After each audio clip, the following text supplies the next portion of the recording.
ऊंचा तू अथा। पंजवा,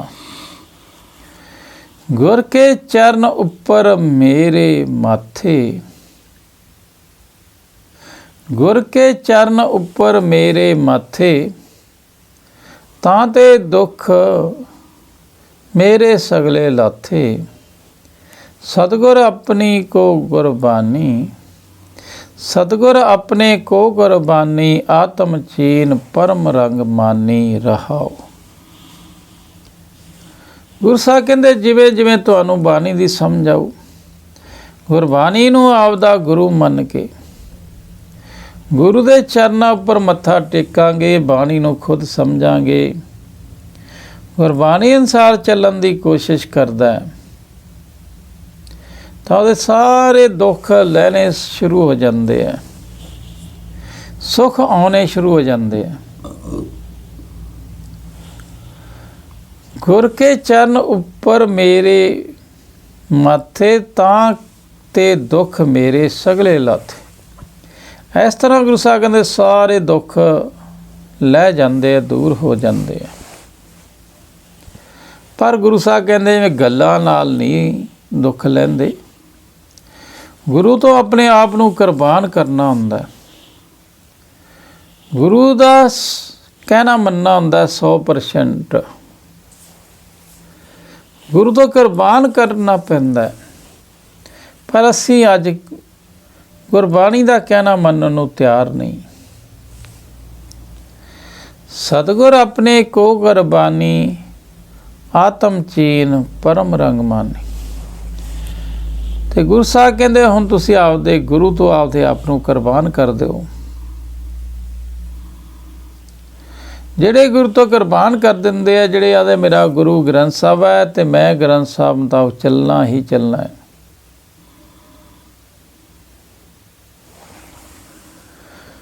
फिर वो की करते, आत्म चीन परम रंग मानी, वो आपदे आप नूं खोजदे, मैं कौन है, कित्थों पैदा होया, किवें आया, कित्थों आया, कित्थे चला जाना। जिवें जिवें अपने आप नूं खोजदा पड़तालदा, हुण परमात्मा दे रंग दा रंग चढ़ना शुरू हो जाता, याद दा रंग बड़ी उच्ची अवस्था उन्होंने मिलती जाती है। ये सानू भी मिल सकती है जे असी सतगुर तो कुर्बान कर दईए, गुरु ग्रंथ साहब तो कुर्बान कर दईए आपदे आप नूं। चरण रेन गुर की मुख लागी, अहमद तिन सगल त्यागी। गुरु साहब कहते जो भी आदमी इत्थे पैदा हुंदा है, वड्डा हुंदा जांदा है, ਉਹਦੇ 'ਚ हौमे ਵੱਧਦੀ ਜਾਂਦੀ है, पंजे विकार ਵੱਧदा ਜਾਂਦੇ है। इस तरह गुरु साहब कहते ਜਿਹੜੇ गुरु ਦੇ ਚਰਨਾਂ ਨਾਲ ਲੱਗਦੇ ਹੈ, गुरबाणी समझते हैं, गुरबाणी अनुसार चलते हैं, वो परमात्मा का नाम जपना सीख लेंदे है ते गुरु ਉਹਦੀ सारी हौमे बाहर ਕੱਢਦਾ, हौमे की मत त्याग दिंदा। हुण बाणी पढ़ के गुरु घर जाके साडी सारी दी सारी हौमे खत्म होनी चाहिए है, निमरता च होना चाहिए है। जे साडी हौमे नहीं निकली तो समझ लो असीं गुरु नाल भेटा नहीं कीती। ते उसने आपदी सारी हौमे पैदा करने वाली बुद्धि त्याग दिंदा, वो गुरु की मत आ जाती। साडे कोल माड़ी बुद्धि अज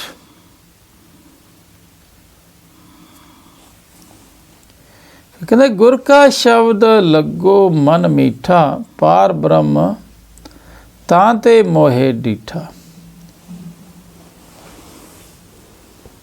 गुरु साहब सानू समझाते भी पहला बाणी पढ़ोगे बोर होवोगे, पढ़ने जी नहीं करूगा,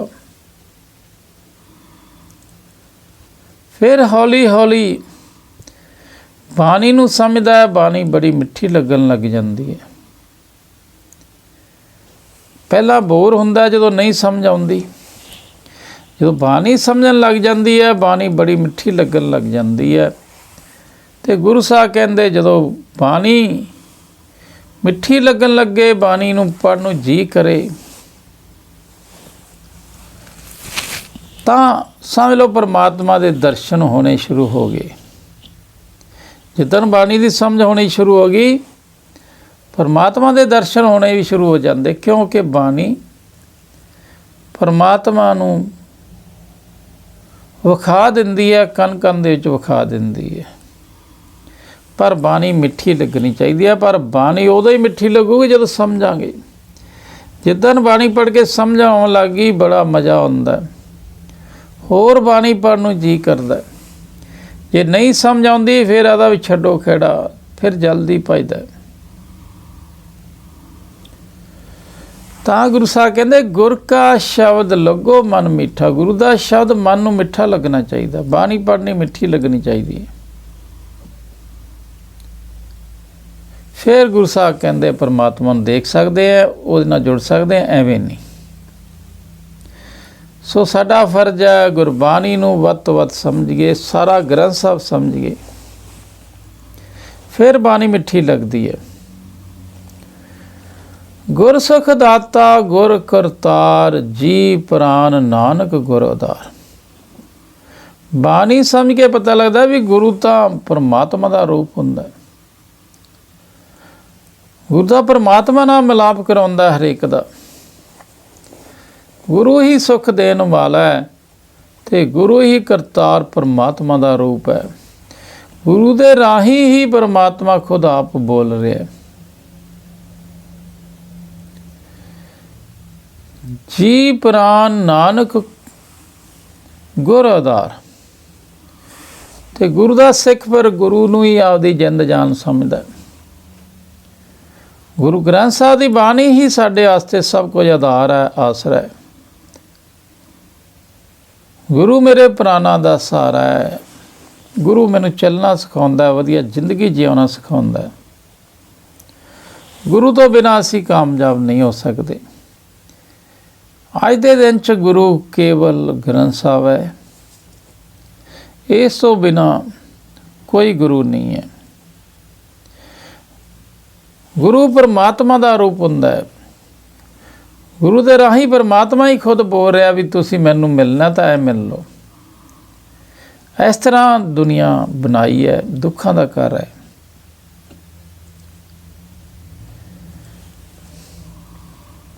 ਫਿਰ ਦੂਸਰੇ ਸ਼ਬਦ ਵਿੱਚ ਗੁਰੂ ਸਾਹਿਬ ਕਹਿੰਦੇ ਆ, ਗੌੜੀ ਮਹਿਲਾ ਪੰਜਵਾਂ। ਮਨ ਨੂੰ ਸਮਝਾ ਰਿਹਾ, ਮਨਾ ਤੈਨੂੰ ਸਰੀਰ ਮਿਲਿਆ, ਤੂੰ ਸਭ ਕੁਝ ਛੱਡ ਕੇ ਚਲਾ ਜਾਏਗਾ। ਕਿੱਥੇ ਚਲਾ ਜਾਏਗਾ? ਕਿੱਥੋਂ ਆਇਆ ਤੂੰ? ਮੇਰੇ ਮਨ, ਗੁਰੂ ਸਾਹਿਬ ਕਹਿੰਦੇ ਰੇ ਮਨ ਮੇਰੇ, ਤੂੰ ਤਾ ਕੋ ਆਹੇ, ਜਾ ਕੇ ਊਨਾ ਕਛੂ ਨਾਹੀਂ। ਫਿਰ ਹਾਉ 'ਚ ਗੁਰੂ ਸਾਹਿਬ ਕਹਿੰਦੇ ਆ, ਹਰਸਾ ਪ੍ਰੀਤਮ ਕਰ ਮਨ ਮੀਤ, ਪ੍ਰਾਨ ਆਧਾਰ ਰਾਖੋ ਸਦ ਚੀਤ ਰਹਾਓ। ਗੁਰਬਾਣੀ ਸਾਡੇ ਮਨ ਨੂੰ ਸਮਝਾ ਰਹੀ ਹੈ, ਮਨਾ ਤੈਨੂੰ ਸਰੀਰ ਮਿਲਿਆ, ਧਨ ਦੌਲਤ ਮਿਲੀ ਹੈ, ਸਭ ਕੁਝ ਮਿਲਿਆ। ਪਰ ਗੁਰੂ ਸਾਹਿਬ ਸਾਡੇ ਮਨ ਨਾਲ ਗੱਲਾਂ ਕਰਦੇ, ਦੱਸ ਮਨਾ ਤੂੰ ਉਸ ਪਰਮਾਤਮਾ ਨੂੰ ਮਿਲਦੀ ਤਾਂ ਕਰ ਜਿਸ ਦੇ ਘਰ ਵਿੱਚ ਕਿਸੇ ਚੀਜ਼ ਦੀ ਘਾਟ ਨਹੀਂ ਹੁੰਦੀ। ਰੇ ਮਨ ਮੇਰੇ ਤੂੰ ਤਾਂ ਕੋ ਆਹੇ, ਤੂੰ ਉਸ ਨੂੰ ਤਾਂ ਕਰ, ਉਹਦੀ ਇੱਛਾ ਬਣਾ ਪਰਮਾਤਮਾ ਨੂੰ ਪਾਉਣ ਦੀ। ਪਰ ਕਿਹਦੀ ਬਣਾਈ? ਜਿਹੜਾ ਸਭ ਤੋਂ ਉੱਚਾ, ਕਿਤੇ ਊਨਾ ਨਹੀਂ ਹੈ, ਜਿਹਦੇ 'ਚ ਇੰਨੀ ਵੀ ਕਮੀ ਨਹੀਂ ਹੈ। ਆ ਸੱਚ ਗਾ ਸੱਚ ਹੈ ਜਿਹੜਾ।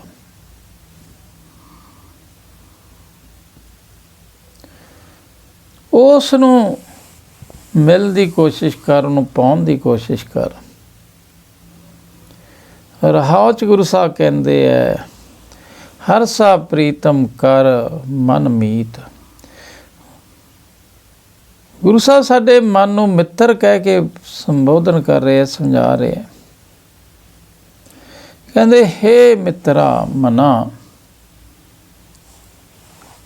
ਤੂੰ ਪਰਮਾਤਮਾ ਅਕਾਲ ਪੁਰਖ ਨੂੰ ਆਪਦਾ ਪ੍ਰੀਤਮ ਬਣਾ, ਉਹਨੂੰ ਆਪਦਾ ਦੋਸਤ ਬਣਾ, ਹੋਰ ਤੇਰਾ ਅਸਲੀ ਦੋਸਤ ਕੋਈ ਨਹੀਂ ਹੈ। ਪ੍ਰਾਨ ਆਧਾਰ ਰਾਖੋ ਸਤਜੀਤ, ਫਿਰ ਉਹ ਪ੍ਰਾਣਾਨੰਦ ਨੂੰ ਆਸਰਾ ਦੇਣ ਵਾਲਾ ਪਰਮਾਤਮਾ, ਤੇ ਤੂੰ ਹਿਰਦੇ 'ਚ ਉਹਨੂੰ ਚੇਤੇ ਕਰਨਾ ਸਿੱਖ ਲਾ, ਉਹਨੂੰ ਅੰਦਰੋਂ ਹੀ ਯਾਦ ਕਰਨਾ ਸਿੱਖ ਲਾ। ਤੈਨੂੰ ਬਾਣੀ ਸਿਖਾ ਰਹੀ ਹੈ।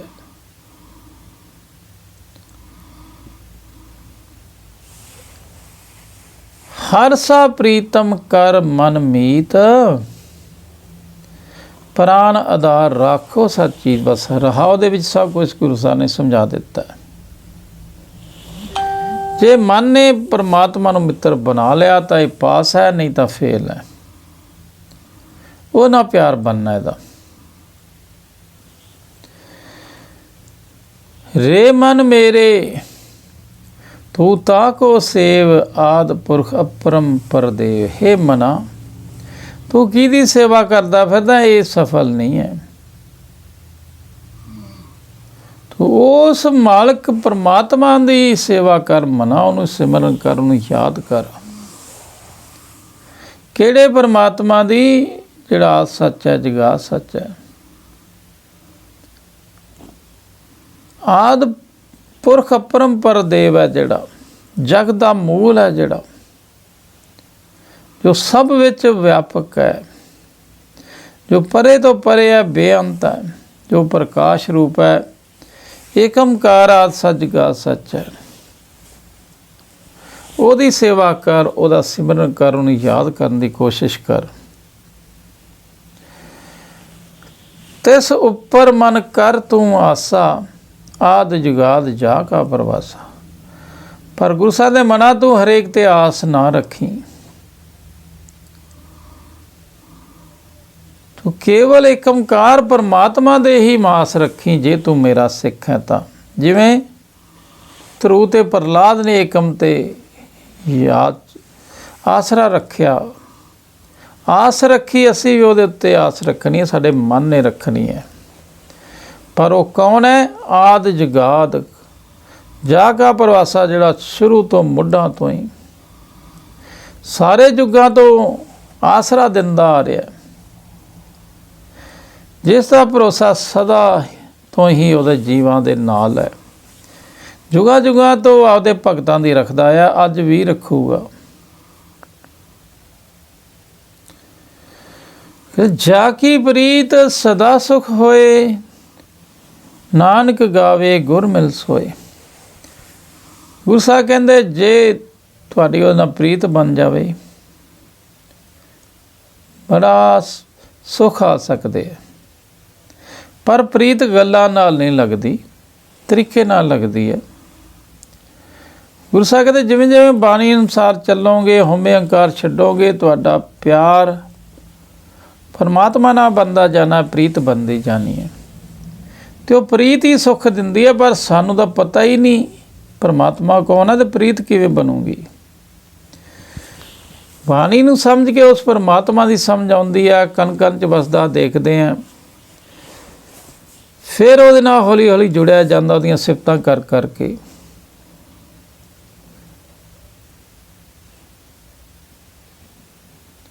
ਜਾ ਕੀ ਪ੍ਰੀਤ ਸਦਾ ਸੁਖ ਹੋਏ। ਹੁਣ ਸਾਨੂੰ ਸੁੱਖ ਕਿਉਂ ਨਹੀਂ ਆਏ? ਬਾਣੀ ਜ਼ਰੂਰ ਪੜ੍ਹਦੇ ਹਾਂ, ਪੜ੍ਹਨੀ ਵੀ ਚਾਹੀਦੀ ਹੈ, ਪਰ ਬਾਣੀ ਪੜ੍ਹ ਕੇ ਉਸ ਪਰਮਾਤਮਾ ਨਾਲ ਪ੍ਰੀਤ ਬਣਨੀ ਚਾਹੀਦੀ ਹੈ। ਜਿੱਦਣ ਪ੍ਰੀਤ ਬਣ ਗਈ ਉਦੋਂ ਹੀ ਸੁੱਖ ਆਉਣੇ ਸ਼ੁਰੂ ਹੋ ਜਾਂਦੇ। ਨਾਨਕ ਗਾਵੇ ਗੁਰ ਮਿਲ ਸੋਏ। ਗੁਰੂ ਸਾਹਿਬ ਕਹਿੰਦੇ ਫਿਰ ਗੁਰੂ ਨੂੰ ਮਿਲ ਕੇ ਉਸ ਪਰਮਾਤਮਾ ਨੂੰ ਗਾਵੋ। ਜਿਵੇਂ ਜਿਵੇਂ ਗੁਰੂ ਨੂੰ ਮਿਲ ਕੇ ਪਰਮਾਤਮਾ ਦੇ ਗੁਣ ਗਾਉਂਦਾ, ਉਹਦੀ ਸਿਫਤ ਸਲਾਹ ਕਰਦਾ, ਕੀਰਤਨ ਕਰਦਾ, ਜਸ ਗਾਉਂਦਾ, ਸੋਲੇ ਗਾਉਂਦਾ, ਉਸਤਤ ਕਰਦਾ, ਅਤੇ ਉਹਦੀ ਪ੍ਰੀਤ ਬਣਦੀ ਜਾਂਦੀ ਹੈ। ਜਿਨ੍ਹਾਂ ਨੂੰ ਉਹਦੇ ਗੁਣ ਗਾਣੇ ਆ ਜਾਂਦੇ ਹੈ, ਉਹਨਾਂ ਦੀ ਪ੍ਰੀਤ ਬਣ ਜਾਂਦੀ ਹੈ, ਅਤੇ ਉਹਦੇ ਪੰਜੇ ਕਾਬੂ ਆ ਜਾਂਦੇ ਹੈ, ਮਨ ਰੱਜ ਜਾਂਦਾ ਹੈ ਅਤੇ ਸੁਖੀ ਹੋ ਜਾਂਦਾ ਹੈ। ਆਓ ਅਸੀਂ ਵੀ ਇਹ ਪ੍ਰੀਤ ਬਣਾਉਣੀ ਸਿੱਖੀਏ। ਗੁਰੂ ਹੀ ਪ੍ਰੀਤ ਬਣਾਉਣੀ ਸਿਖਾਉਂਦਾ ਹੈ, ਪਰ ਗੁਰੂ ਨੂੰ ਮਿਲਣਾ ਪੈਂਦਾ ਹੈ, ਗ੍ਰੰਥ ਸਾਹਿਬ ਨੂੰ ਵੱਧ ਤੋਂ ਵੱਧ ਸਮਝਣਾ ਪੈਂਦਾ ਹੈ। ਫਿਰ ਹੌਲੀ ਹੌਲੀ ਉਹਦੇ ਨਾਲ ਪ੍ਰੀਤ ਬਣਦੀ ਹੈ। ਪਰ ਗੁਰੂ ਨੂੰ ਮਿਲ ਕੇ, ਗੁਰੂ ਤੋਂ ਪੂਰਾ ਗਿਆਨ ਲੈ ਕੇ ਉਹਨੂੰ ਗਾਇਆ ਜਾਂਦਾ, ਸਿੱਖਿਆ ਜਾਂਦਾ। ਜਿਨ੍ਹਾਂ ਨੂੰ ਗੁਰੂ ਦਾ ਗਿਆਨ ਮਿਲ ਜਾਂਦਾ ਉਹਨਾਂ ਨੂੰ ਗਾਉਣਾ ਆ ਜਾਂਦਾ, ਅਤੇ ਜਿਨ੍ਹਾਂ ਨੂੰ ਪਰਮਾਤਮਾ ਨੂੰ ਗਾਉਣਾ ਆ ਗਿਆ ਉਹਨਾਂ ਦੀ ਪ੍ਰੀਤ ਬਣ ਜਾਂਦੀ ਹੈ ਅਤੇ ਸੁੱਖ ਆ ਜਾਂਦੇ ਹੈ। ਸਾਨੂੰ ਵੀ ਸੁੱਖ ਮਿਲ ਜਾਣਗੇ, ਸਾਡੀ ਪ੍ਰੀਤ ਬਣ ਜਾਊਗੀ। ਪਰ ਗੁਰੂ ਤੋਂ ਕੁਰਬਾਨ ਕਰ ਦਈਏ, ਗੁਰੂ ਗ੍ਰੰਥ ਸਾਹਿਬ ਨੂੰ ਆਪ ਸਮਝੀਏ, ਦੂਜਿਆਂ ਨੂੰ ਵੀ ਸਮਝਾਈਏ, ਫਿਰ ਅਸੀਂ ਸੁਖੀ ਹੋ ਸਕਦੇ ਹਾਂ, ਸੁੱਖਾਂ ਦੀ ਮਨੀ ਮਿਲ ਸਕਦੀ ਹੈ। ਬਾਣੀ ਵਾਰ-ਵਾਰ ਸਾਨੂੰ ਸਮਝਾ ਰਹੀ ਹੈ, ਭਾਈ ਤੁਸੀਂ ਜਿਸ ਨਾਲ ਪ੍ਰੀਤ ਬਣਾਈ ਹੈ ਉਹ ਕੱਚੀ ਹੈ, ਟੁੱਟ ਜਾਊਗੀ, ਪਛਤਾਓਗੇ। ਪਰ ਉਸ ਤੋਂ ਪਹਿਲਾਂ ਮੌਤ ਤੋਂ ਪਹਿਲਾਂ ਅਕਾਲ ਪੁਰਖ ਪਰਮਾਤਮਾ ਨਾਲ ਪ੍ਰੀਤ ਬਣਾ ਲਓ। ਉਸ ਪ੍ਰੀਤ ਨਾਲ ਸਾਰੇ ਸੁੱਖ ਆ ਜਾਂਦੇ ਹੈ, ਦੁੱਖ ਦੂਰ ਹੋ ਜਾਂਦੇ ਹੈ। ਆਓ ਗੁਰੂ ਮਿਲਣ ਦੀ ਕੋਸ਼ਿਸ਼ ਕਰੀਏ, ਗੁਰੂ ਅਨੁਸਾਰ ਚੱਲਣ ਦੀ ਕੋਸ਼ਿਸ਼ ਕਰੀਏ। ਜਿਹੜੇ ਗੁਰਬਾਣੀ ਨੂੰ ਸਮਝਣਗੇ ਅਤੇ ਉਹਨਾਂ ਨੂੰ ਬਾਣੀ ਮਿੱਠੀ ਲੱਗਣ ਲੱਗ ਜਾਊਗੀ। ਜਿਹਨਾਂ ਨੂੰ ਬਾਣੀ ਮਿੱਠੀ ਲੱਗਣ ਲੱਗ ਗਈ, ਗੁਰੂ ਸਾਹਿਬ ਕਹਿੰਦੇ ਉਹ ਸਫਲ ਹੋ ਜਾਣਗੇ, ਉਹ ਪਰਮਾਤਮਾ ਨੂੰ ਮਿਲ ਲੈਣਗੇ। ਉਹਨਾਂ ਦੀ ਪਰਮਾਤਮਾ ਨਾਲ ਪ੍ਰੀਤ ਬਣ ਜਾਣੀ ਹੈ, ਪੰਜੇ ਕਾਬੂ ਆ ਜਾਣੇ ਹੈ, ਮਨ ਰੱਜ ਜਾਣਾ ਹੈ, ਮਨ ਡਰਪੋਕ ਤੋਂ ਨਿਰਵ ਬਣ ਜਾਂਦਾ,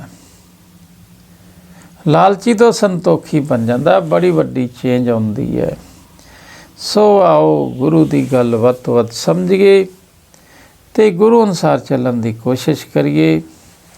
ਸਾਧ ਸੰਗਤ ਜੀ, ਉਸ ਮਾਲਕ ਪ੍ਰਭੂ ਦੀ ਕਿਰਪਾ ਦੇ ਨਾਲ ਅਸੀਂ 4 ਸ਼ਬਦਾਂ 'ਤੇ ਵਿਚਾਰ ਕੀਤੀ ਹੈ, ਸਮਝਣ ਦੀ ਕੋਸ਼ਿਸ਼ ਕੀਤੀ ਹੈ। ਪਰ ਬਾਣੀ ਪੜ੍ਹਦਿਆਂ ਤੋਂ, ਵਿਚਾਰਾਂ ਕਰਦਿਆਂ ਤੋਂ ਹੋਈਆਂ ਅਨੇਕਾਂ ਭੁੱਲਾਂ ਚੁੱਕਾਂ ਸਾਧ ਸੰਗਤ ਜੀ ਬਖਸ਼ ਲੈਣਾ, ਬਖਸ਼ ਲੈਣਾ। ਅਣਜਾਣ ਹੈ, ਅਣਜਾਣ ਸਮਝ ਕੇ ਬਖਸ਼ ਲੈਣਾ। ਅੱਗੇ ਤੋਂ ਅਰਦਾਸ ਕਰਨੀ ਕਿ ਸਾਨੂੰ ਸਭ ਨੂੰ ਬਾਣੀ ਪੜ੍ਹਨੀ, ਵਿਚਾਰਨੀ ਅਤੇ ਮੰਨਣੀ ਆ ਜਾਵੇ। ਇਹ ਅਰਦਾਸਾਂ ਕਰੀਏ ਇੱਕ ਦੂਜੇ ਵਾਸਤੇ। ਇਹਨਾਂ ਕਹਿੰਦੇ ਖਿਮਾ ਦੇ ਜਾਚਕ ਹਾਂ। ਵਾਹਿਗੁਰੂ ਜੀ ਕਾ ਖਾਲਸਾ, ਵਾਹਿਗੁਰੂ ਜੀ ਕੀ ਫਤਿਹ।